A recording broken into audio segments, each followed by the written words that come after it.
In this video, we will look at the infill section within expert mode of FlashPrint. In the first group, we have our general options. Here, we can adjust the amount of top and bottom layers.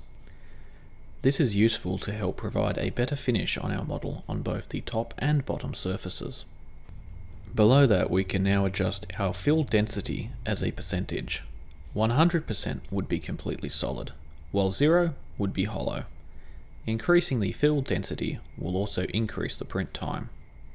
Different filaments may work better with higher or lower amounts of infill. Next, we can choose our infill pattern.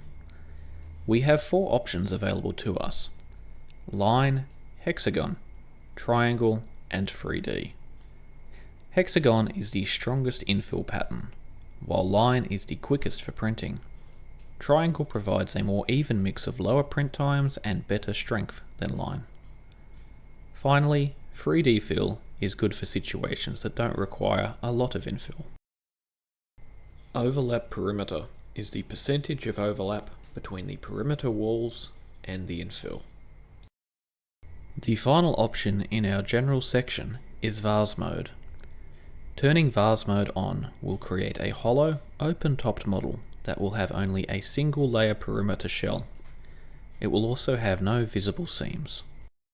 The speed section lets us adjust the print speed of our top and bottom infill layers using solid speed, and sparse speed affects the interior infill sections.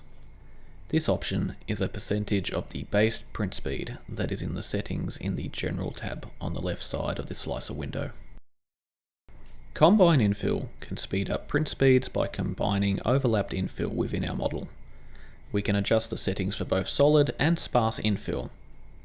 Combine area threshold will prevent combine infill printing in areas smaller than the specified amount. This is to ensure there is enough time for the layer to cool before printing the next. It will also increase print time slightly. This section lets us further increase the finish strength of our model. Using the first selection, interval layers, we can force a solid layer to be printed at the interval selected.